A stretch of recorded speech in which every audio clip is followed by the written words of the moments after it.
Bueno, vamos a ver entonces lo que corresponde a la segunda parte de endocrino, ¿sí? Nosotros en la clase pasada habíamos visto generalidades, habíamos visto lo que corresponde a la hipófisis, a la paratiroides y vimos un poquito lo que es glándula pineal, ¿sí? Esta segunda parte es sin duda la parte que más toman en el parcial, pero es también la parte, comparado con la anterior, más corta. Así que arranquemos.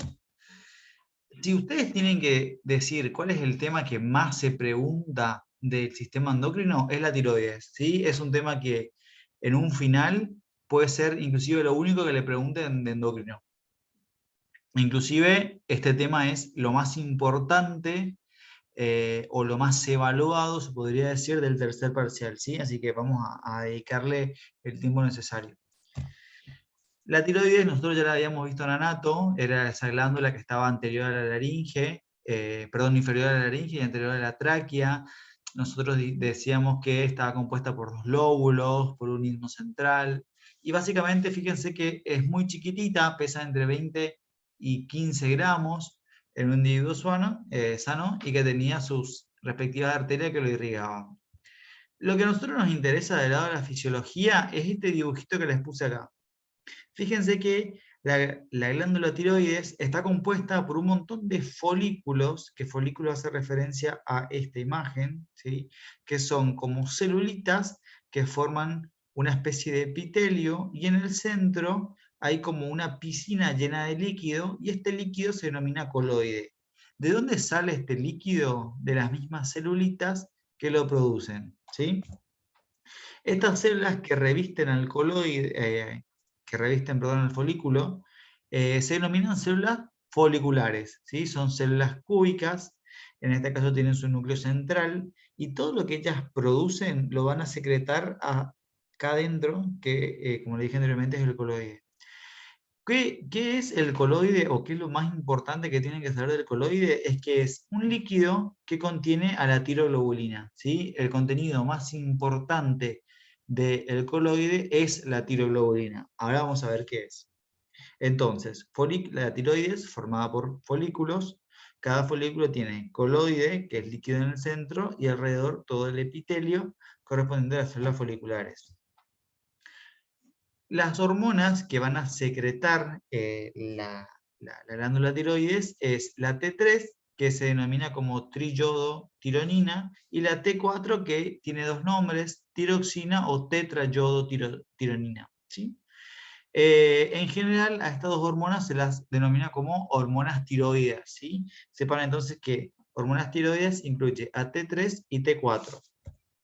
Y además, la tiroides tiene la capacidad de secretar otra hormona, que la vimos en la clase pasada, que está involucrada en el metabolismo del fosfocálcico, que se denomina calcitonina, y es secretada por un tipo de células diferente a las células foliculares, que se denominan células C, ¿sí?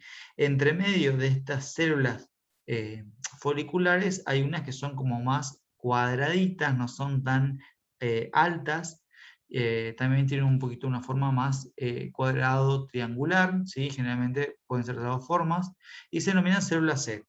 Estas células C yo las grafiqué en esta imagen simplemente para hacerles la aclaración.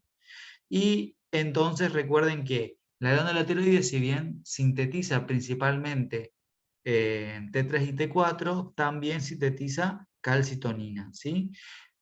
Un repaso general que hacía la calcitonina, hacía lo contrario a la paratormona. La paratormona aumentaba los niveles de calcio y disminuía los niveles de fósforo. Entonces, la calcitonina disminuye los niveles de calcio y aumenta los niveles de fósforo en los mismos sitios en donde actúa la paratormona, es decir, actúa en el hueso, disminuyendo la resorción ósea, actúa en el riñón, disminuyendo la reabsorción de calcio y aumentando la absorción de fósforo, y actúa también a nivel del intestino, aumentando la absorción de fósforo. Entonces, tenemos las tres hormonas con la calcitonina, que hicimos este pantallazo general porque ya las vimos anteriormente, ¿sí? ¿Me siguen hasta acá, chicas? Hoy son 2, así que no se sientan presionadas. Bien. Acuérdense, la célula C está intercalada entre las células foliculares, solamente que yo la puse acá afuera para que se acuerden. Esto que ven acá son vasos sanguíneos, ¿sí? No se preocupen, no es nada importante que tengan que acordarse. Bien, algo que se suele preguntar en los parciales, en los finales, es cómo se forma T3 y T4. Si ustedes tienen que decir, ¿qué me van a preguntar de la tiroides? Es, claramente, qué hormona sintetiza, es algo que no lo pueden dejar de saber, pero también cómo se forman estas hormonas. Y para eso yo le puse este dibujito. Este dibujito lo saqué de Guyton. Esto es una célula folicular, es decir, las células que rodean al coloide. Tienen una porción que es apical, que tiene como estas vellosidades. Acá estaría el coloide, esto sería el centro. Voy a la imagen anterior. Esto sería la parte apical. Acá está el coloide. Entonces el coloide acá estaría acá. Y esta es la porción basal. ¿Qué tenemos que saber? Que la célula folicular en general sintetiza a las hormonas y después las guarda en el coloide, ¿sí? La glándula tiroides es una glándula muy particular porque, a diferencia de otras glándulas endocrinas, es la única que puede guardar las hormonas. Es decir, ella puede producir y guardar, y cuando sea necesario la secreta. Las otras glándulas generalmente las sintetizan en el instante que sea necesario, y si necesitan más, las sintetiza más. Bien, ¿cómo comienza la historia? El primer paso se llama atrapamiento del yoduro. ¿Sí? ¿Qué es el yoduro? Yoduro igual a yodo, ¿sí? Yodo era un elemento de la tabla periódica. En la porción basal, ¿sí? Existe una bomba que lo que hace es ingresa potasio, y lo que hace es mete también sodio. Se llama NAI, ¿sí? Porque ingresa sodio e ingresa el yodo, ¿sí? Y se encuentra en la membrana basal. Por cada 2 sodios que ingresa un yodo, ¿sí? Entonces, el primer paso es atrapar el yodo. ¿De dónde atrapar? De los vasos sanguíneos que les mostré en el dibujo anterior, ¿sí? El yodo que está en la sangre lo que hace este transportador es introducirlo hacia el interior de la célula. En segundo lugar, se forma una proteína que se llama tiroglobulina, ¿sí? La tiroglobulina, como toda proteína, se va a sintetizar ¿en dónde? En el retículo endoplasmático. Desde ahí va a pasar hacia el aparato de Golgi, y lo que tienen que saber es que esta tiroglobulina está compuesta por 70 aminoácidos que se denominan tirosina. Ahí ingresó Cami, ¿sí? Entonces, el aparato reticular va, perdón, reticular va a producir las proteínas que van a pasar al aparato de Golgi. El retículo endoplasmático, quise decir, pasa al aparato de Golgi, y el aparato de Golgi, en forma de vesículas, estas proteínas van a pasar hacia la porción más apical. ¿Cómo están, Ruggiero y Cami? ¿Todo bien? Todo bien, Adri. Bien, recién arrancamos, ¿sí? Estamos hablando de tiroides. De cualquier forma estoy grabando. Entonces, primer paso, ingresamos el yoduro, o sea, el yodo, y como segundo paso estamos formando la tiroglobulina. La tiroglobulina entonces se formó y, por medio de vesículas, va a viajar hacia la porción apical, en cercanía al coloide. Como tercer paso, se produce la oxidación del yoduro. ¿Qué quiere decir oxidación del yoduro? Se oxida, esto ya lo vieron en Bioqui, los átomos de yodo, ¿sí? El yodo ingresa a la célula, se dirige a la porción apical, y antes de pasar al coloide, por medio de una enzima que se denomina peroxidasa, recibe el agua oxigenada y pasa a su forma oxigenada, ¿sí? Se produce oxidada, se oxida el yodo. Por último, se produce la yodación de la tirosina. ¿Qué quiere decir esto? Que a medida que va saliendo esta proteína que se llama tiroglobulina, que está compuesta por aminoácidos de tirosina, cada uno de estos aminoácidos va recibiendo un átomo oxidado de yodo, ¿sí? Entonces se van a ir uniendo y queda una proteína larga, compuesta por 70 aminoácidos, donde cada uno de estos aminoácidos está compuesta por está unida, perdón, a un átomo de yodo, ¿sí? A este compuesto de tirosina más átomo de yodo se denomina MIT, ¿sí? Quiere decir monoyodotirosina. A ver si lo escribí. Perfecto, ¿sí? MIT, monoyodotirosina. Después, estas partículas sería de aminoácido unido a yodo, se van a ir uniendo entre ellas. Es decir, dos MIT se van a unir y van a formar un DIT, y después estos se van a unir entre sí. Si se unen dos DIT, forman T4, es decir, tetrayodotironina, que ya es una hormona tiroidea por sí. Y si se une un MIT con un DIT, forman T3, ¿sí? O triyodotironina. Repasando, para los que entraron recién, tenemos dos tipos de hormonas tiroideas, T3, que la llamamos triyodotironina, y T4, que es tetrayodotirosina, ¿sí?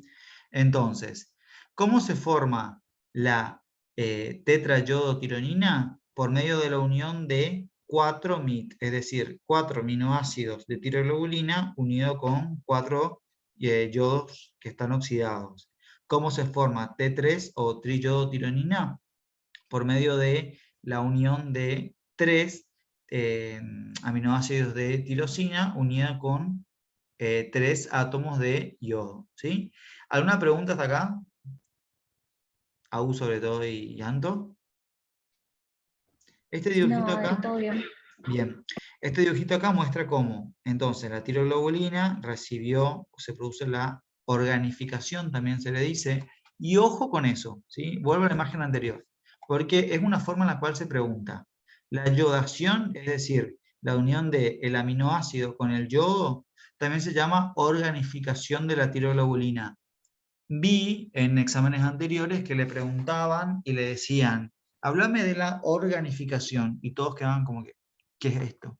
Ustedes tienen que ponerse tranquilos y decir, la organificación no es nada más que la llevación de la tirosina, que es el cuarto paso. Entonces, ¿qué tenemos hasta ahora? En base a lo que dijimos, tenemos la tiroglobulina, que eran 70 aminoácidos de tirosina, donde estaban unidos a yodos, y dependiendo cómo se mezclaron, teníamos hormona T4, hormona T3, algunos no se unieron y quedaron como MIT, y otros se unieron solamente entre pares y quedaron como DIT.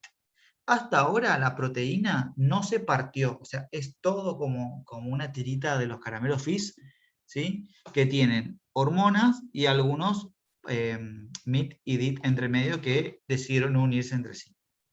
Muy bien. Entonces, este proceso que hablamos recién es la formación de T3 y T4. También es importante que sepan, esto lo pregunta sobre todo el doctor Martínez, que hay una forma de T3, es decir, de triyodotironina, que se denomina T3 inversa, ¿sí? En la cual bioquímicamente se unen al revés y se genera esta T3 inversa que no tiene importancia funcional en el ser humano. Es decir, la T3 inversa es una forma diferente de organización estructural en la cual es inactiva en el ser humano, es decir, la hormona no tiene función, no puede actuar en el humano. Nada más para que tengan este concepto, y si les habla de T3 inversa, sepan de qué de qué les habla. Bien, se formó entonces la hormona, ¿sí? Que estaban unidas a la tiroglobulina. Ahora, estas van a ingresar hacia adentro de la célula de nuevo, ¿sí? Recordemos, acá está el coloide, acá están los vasos sanguíneos, el vaso sanguíneo que trajo el yodo, ahora va a llevar las hormonas tiroideas. ¿Cómo? Por pinocitosis, es decir, por medio de una vesícula, va a ingresar la tiroglobulina que está en el coloides y se va a introducir adentro de las células.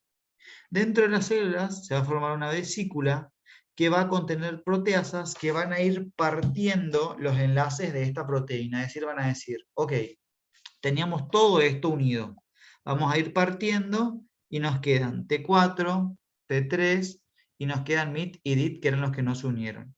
El MIT y DIT que no se unió lo vamos a volver a ocupar, es decir, vamos a mandarlo de nuevo al retículo endoplasmático para que se genere más tirosina. En cambio, las hormonas que sí se formaron van a ser secretadas. Es decir, se va a formar una vesícula y se van a transportar hacia los vasos sanguíneos. Y de esa manera la hormona pasa hacia la sangre. ¿Sí? Esto nada más un poco lo que le decía antes, que la glándula tiroides es la única que puede, para los chicos que recién entraron, es la única que puede almacenar el contenido de hormonas adentro del coloide, y que cada molécula de tiroglobulina tiene aproximadamente 30 moléculas de T4 y muy pocas de T3. ¿Sí? Este concepto, si lo pueden marcar con un resaltador, acuérdense. Tiroglobulina son 70 aminoácidos de tirosina, que bueno, se yoda, etc. Y terminan formando 30 moléculas de T4 y muy poquitas, supónganse 3 a 5 moléculas de T3 en total. Pero, ¿qué pasa? Cuando pasan a la sangre, van a pasar las 30 moléculas de T4 y las 3 o 5 moléculas de T3. O sea, pasa más T4 que T3. Pero, la T3 es mucho más activa en los tejidos que T4. Es decir, si bien hay menos T3, esta tiene una acción mucho más fuerte. Entonces se contrarresta. ¿Sí? Esto acuérdense porque puede ser que les pregunten. Y la secreción es lo que le dije anteriormente. Ingresa por pinocitosis toda la tiroglobulina con las diferentes partículas yodadas. Fíjense que en esta imagen se agrega la T3 reversa o inversa. Se parte y las hormonas pasan a la sangre. Muy bien, entonces, primer concepto o primer pregunta que les pueden hacer, que se repitió mucho, es ¿qué hormona tiroidea es la más abundante en la sangre? ¿Sí? La más abundante es T4. Otra pregunta, ¿cuál de las dos hormonas tiroideas es la más activa, ¿sí? Biológicamente? La respuesta es T3.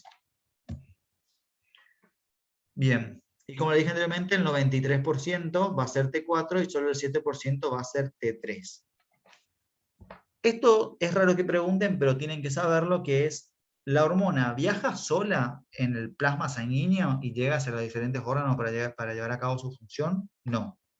La hormona va a viajar unida a una albúmina transportadora de hormona tiroidea. Es decir, las hormonas tiroideas, para poder viajar y llevar a cabo su función, tienen que unirse a una albúmina. Sabemos que en general las albúminas son las proteínas de transporte más utilizadas. Ahora, seguimos. Repitiendo el concepto, T4 más abundante, pero T3 más activas. ¿Qué pasa en los tejidos periféricos? Como el cuerpo le sirve más T3 que T4, agarra y dice, mirá, yo en esta situación necesito mucha hormona tiroidea. Tengo mucha T4, pero no me sirve mucho. Entonces, ¿qué hago? La convierto en T3. ¿Sí? Este mecanismo les puede sonar un poco estúpido. Ustedes dicen, bueno, ¿y para qué formó T4 entonces si T3 es más importante? Bueno, está en duda esto y se está estudiando. Sepan que la T4 en los tejidos periféricos puede volverse T3. Este proceso se denomina desyodación, es decir, parten a T4, le sacan un yodo y se transforma en T3, es decir, de tetrayodotirosina se transforma en triyodotirosina. Muy bien. ¿Alguna pregunta hasta acá, chicos? ¿Vieron algo de esto anteriormente en Bioki? Sí, Adri. Ok. Bien, ahora vamos a la parte más fisiológica per se. ¿Cuáles son las funciones de las hormonas tiroides? ¿Sí? Lo que tenemos que saber es que las hormonas tiroides básicamente actúan en todo el organismo, o casi todo el organismo, algo parecido a lo que hacía la hormona de crecimiento, pero a nivel de las proteínas lo que hace es aumentar la producción proteica, más que nada, ¿por qué? Porque las hormonas tiroides actúan sobre el núcleo celular, entonces aumenta la traducción de ARN y de este se genere, como ustedes ya vieron en el ingreso, que se genere más proteínas por medio de la traducción. Por otro lado, aumenta la actividad metabólica de lípidos e hidratos de carbono, es decir, la hormona tiroide hace que se ocupe mucho los lípidos y también los hidratos de carbono como fuente de energía. Y esto, que parece una boludez, está bueno porque muchas veces muchos lugares se utilizan los suplementos de hormonas tiroides para bajar de peso. Es decir, le dan a la persona hormonas tiroides, le aumenta el metabolismo, ¿sí? Acuérdense, tiroides, metabolismo, entonces ocupa muchos lípidos como fuente de energía y la persona adelgaza. Pero ¿qué pasa? Si vos le das hormonas tiroides además a una persona, va a tener un aumento de todas las funciones, no solamente de esta que es aumento de la actividad metabólica de lípidos. También aumenta la velocidad de crecimiento en los niños, disminuye la concentración sanguínea de colesterol, produce la termogenia, es decir, aumenta la temperatura corporal. Al doctor Lloyd le gusta decir que la hormona tiroidea es el fuego interno del organismo. ¿Qué quiere decir esto? Que la hormona tiroidea lo que hace es aumenta el número de bombas de sodio y potasio en el cuerpo. Esto por un mecanismo electroquímico lo que hace es aumentar la temperatura. También tiene cierta función a nivel del hipotálamo. Entonces, mayores niveles de hormonas tiroides aumentan la temperatura corporal. Bajos niveles de hormona tiroidea disminuyen la temperatura corporal. Hay enfermedades como el hipotiroidismo, que hay pocas hormonas, entonces la persona tiene más frío. Hay otras enfermedades como hipertiroidismo, donde hay exceso de hormonas tiroideas, la persona tiene intolerancia al calor. También lo que hace es actúa sobre el centro respiratorio, fíjense cómo todo tiene que ver con todo, y lo que hace es aumentar la profundidad de las respiraciones y también la frecuencia, es decir, tiene taquipnea e hipernea, ¿sí? Aumentan las dos cosas. Las hormonas tiroides también aumentan la motilidad intestinal, es decir, aumentan el peristaltismo. Generalmente las personas que tienen, por ejemplo, hipertiroidismo o que consumen hormonas tiroides van más rápido al baño, ¿sí? Así comen, por ejemplo, y al ratito ya están defecando eso. ¿Por qué? Porque la musculatura gastrointestinal está en constante movimiento. Y también aumenta la absorción intestinal. La hormona tiroidea, relacionándola un poco con cardio, aumenta el gasto cardíaco o volumen minuto cardíaco. ¿Por qué? Porque como todos los tejidos están funcionando, acuérdense que, imagínense que la hormona tiroidea es como la nafta del cuerpo. Si hay mucho, el cuerpo trabaja mucho. Entonces todas las células están actuando mucho, utilizan mucho oxígeno, entonces el cuerpo ¿qué hace? Larga mucho dióxido de carbono, esto produce vasodilatación y el cuerpo como mecanismo reflejo aumenta el gasto cardíaco. Es decir, genera taquicardia y de esa manera trata de compensar la presión arterial.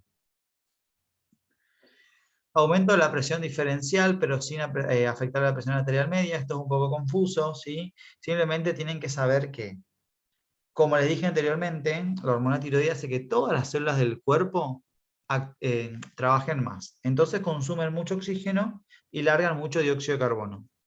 ¿Se acuerdan si el dióxido de carbono producía vasoconstricción o vasodilatación? El dióxido de carbono produce vasodilatación. Entonces, como hay mucha hormona tiroidea, hay vasodilatación. Si hay vasodilatación, ¿la resistencia periférica está aumentada o disminuida? La vasodilatación disminuye la resistencia periférica.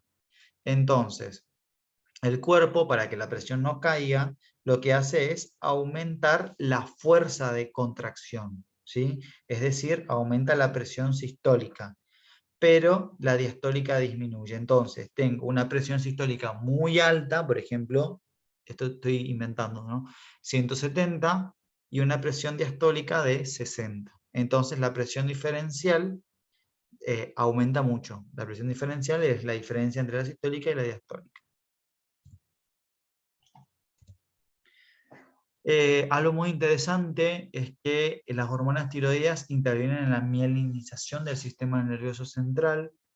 Las hormonas tiroideas en los niños, tanto cuando nacen y en los fetos, cuando están en el vientre materno, estimula que las células de la glía produzcan vaina de mielina. La vaina de mielina, como ustedes bien saben de toda la primera parte que vimos, es súper necesaria para la traducción de señales y para un buen funcionamiento. Entonces, el déficit de hormonas tiroideas producen que los chicos no tengan un buen desarrollo del sistema nervioso central. De ahí surgen algunos términos, por ejemplo los OPAs, que es un término bastante usado en Argentina. OPA se le suele decir, por ejemplo, a personas que son media torpes, ¿sí? El término OPA viene de las personas del Mediterráneo que no tenían suficiente contacto con el yodo, entonces no podían formar hormonas tiroides, no se formaron hormonas tiroides, entonces durante su desarrollo embrionario o durante la niñez no se mielinizaba el sistema nervioso y la persona quedaba súper torpe, ¿sí? Y acá hago una aclaración que les gusta mucho a los doctores que le digan, que es que en Argentina existe una ley que la sal de mesa, el cloruro de sodio, está yodado. ¿Qué quiere decir esto? Que en Argentina, para evitar de que haya personas con hipotiroidismo porque no haya yodo para formar hormonas tiroides, de por sí se le agrega la sal de mesa. Entonces nos aseguramos de que todas las personas, todos los días, consuman yodo. Porque el yodo sobre todo viene de las sales de mar, ¿sí? Entonces las personas, por ejemplo, los misioneros, estamos re alejados del mar, no hay forma que consumamos yodo. Pero gracias a que la sal está yodada, ninguno de nosotros tiene problemas relacionados al déficit de yodo. Muy bien. Y por último, las hormonas tiroides están súper relacionadas con todas las otras hormonas, es decir, un aumento de la función de la glándula tiroides, con un aumento de la secreción de hormonas tiroides, hace que todas las otras glándulas del cuerpo, o casi todas, aumenten también su función. Entonces es normal que una persona con hipertiroidismo tenga aumentado otras hormonas, ¿sí? ¿Alguna pregunta sobre estas funciones de las hormonas tiroides? ¿O algo que quieran preguntar? Si no, sigo, ¿eh? Bien. Y claramente, lo que vimos en la clase pasada, si hablamos de tiroides, no podemos dejar de hablar del eje, ¿sí? Acá yo le hago un paréntesis. Si ustedes pudieran elegir hablar de un tema en el final, yo presentaría tiroides, ¿sí? Porque encima los doctores Martínez y Di María, que son los de eh, biofísica, son especializados ¿cómo se llama? Están especializados en esto, ¿sí? En medicina nuclear, no me salía. Bien, ¿qué tenemos que saber? Esto es el hipotálamo, que es parte del sistema nervioso, esta es la hipófisis y esta es la glándula tiroides. Como vimos anteriormente, nos estamos quedando sin tiempo, como vimos anteriormente, la tiroides, para poder secretar sus hormonas, requiere de una señal de arriba. Esa señal de arriba se denominaba TSH. ¿Y quién la liberaba? La hipófisis, ¿sí? ¿Se acuerdan qué parte de la hipófisis? La hipófisis tenía dos, la adeno y la neuro. ¿En qué parte de la hipófisis se secretaba la TSH? Adenohipófisis. Exactamente, ¿sí? Entonces, la adenohipófisis va a secretar TSH. La TSH va a actuar sobre la glándula tiroides. ¿De qué forma? De múltiples formas. Por un lado, aumenta la captación de yodo por la NIS, que es la bomba que les mostré que ingresa sodio, que ingresa yodo, y que es un simporte, por eso NIS, N de sodio y de yodo y S de simporte. Por otro lado, también lo que hace es aumenta la cantidad de células de la glándula tiroides, es decir, una hiperplasia, y por el otro lado aumenta el tamaño de las células de la glándula tiroides, lo cual se denomina hipertrofia, ¿sí? Entonces, la TSH estimula que se capte más yodo, que se produzca más hormonas, por ende, que aumenten el número de células foliculares y que aumenten el tamaño. Ahora, la TSH, que era liberada por la adenohipófisis, tenía un factor que la estimulaba, es decir, había alguien que le decía secretate, que lleva la sangre, y le decía a la tiroides secretate 4 y T3. Ese factor que le estimula se llama factor estimulador y se denomina TRH. ¿Y de dónde salía? Del hipotálamo, ¿sí? Entonces, para que se produzcan hormonas tiroides, requerimos del hipotálamo que libere TRH. El TRH estimula la secreción de TSH en la hipófisis y la TSH estimula todo lo que les nombré anteriormente en la tiroides, de manera que aumente la producción de T3 y de T4. Ahora, como todo el sistema endocrino, existe un sistema de feedback. ¿Qué quiere decir feedback? Que las hormonas, cuando están en exceso, pueden, aumenta su concentración en la sangre, por lo tanto, pueden ir hacia los centros superiores y regularlos. Si hay mucha cantidad de T3 y T4, el hipotálamo o la hipófisis, cualquiera de los dos, los sensan y entonces dicen, che, me estoy yendo un poco al choto, voy a disminuir la cantidad de TRH. O la hipófisis dice, voy a disminuir la cantidad de TSH, entonces se deja de producir tantas hormonas. Y acá les hago una regla general. Siempre que hayan hormonas en exceso, producen feedback negativo. Es decir, siempre que hayan muchas hormonas, frenan la producción. Excepto en el sistema femenino, ¿sí? En el ovario, donde aumento del estrógeno y la progesterona en una parte del ciclo hacen que aumente más todavía su secreción. Es la única excepción que hay. Muy bien, esto es entonces con respecto al eje. ¿Alguna pregunta? Esto yo sé que ustedes ya lo saben porque lo vieron en vivo aquí, pero la idea es hacer un refresco y remarcarle qué es lo más importante y qué no. ¿Sí? Bien, antes de terminar yo les quiero hablar de algo. Voy a volver a poner una imagen anterior porque me parece muy importante decir.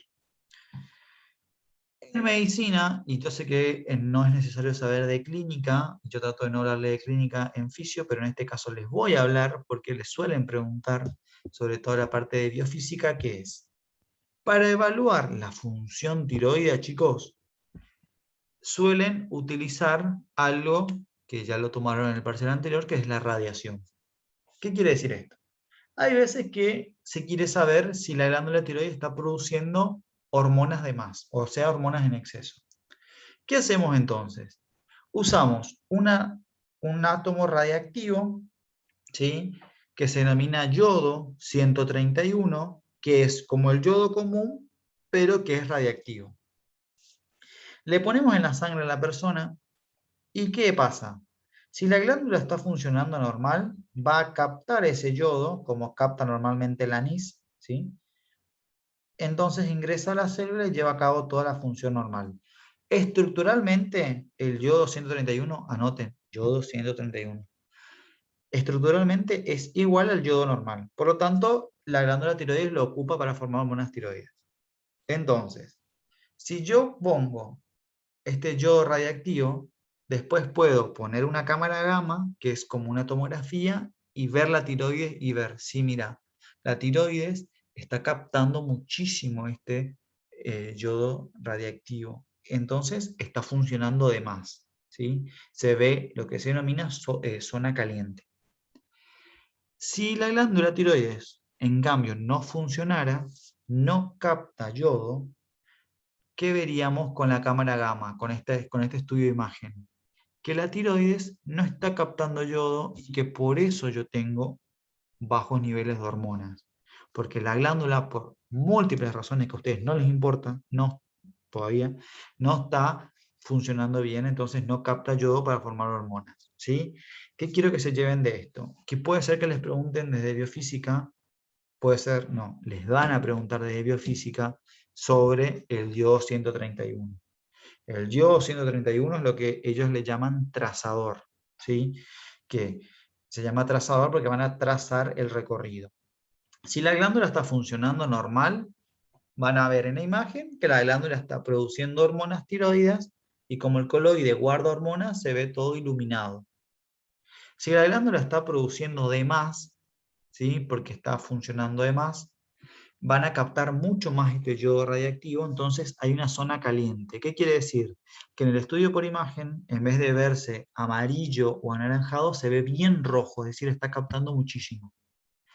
En cambio, si no está funcionando la glándula o un pedazo de la glándula no funciona, se ve una zona donde no capta, es decir, una zona que la llaman ellos fría, ¿sí? Donde directamente no hay átomos de yodo radiactivo, entonces no hay radiación y no se ve de ningún color. ¿Me entienden lo que les quiero decir? quiero que anoten entonces que zona caliente igual a producción de hormonas tiroides, zona fría igual a no producción de hormonas tiroides porque no se capta yodo. ¿Alguna pregunta? ¿Cómo se llama este estudio que les conté recién? Cámara gamma. Anótenlo por favor, chicos, porque les van a preguntar esto. Les juro no sé. ¿Qué ibas a preguntar, Cami? No, que se entiende si bien. Ah, bueno. Bueno, esto que les parece una pelotudez está buenísimo porque a veces que, por ejemplo, les salen tumores en la tiroides a las personas y si los tumores secretan hormonas, en general puede no ser cáncer. En cambio, si los tumores no secretan hormonas, hay mayor chance que sea cáncer y hay que biopsiarlo. Entonces yo le hago este estudio, veo que hay como un tumor, que es donde hay una zona fría, donde no capta, y digo, para mí que hay un cáncer, vamos a biopsiar. Muy bien. Esto fue tiroides entonces. Vamos a pasar a glándula suprarrenal, pero vamos a asegurarnos y vamos a salir y volver a entrar. Entonces, no se nos interrumpa la mitad de nada.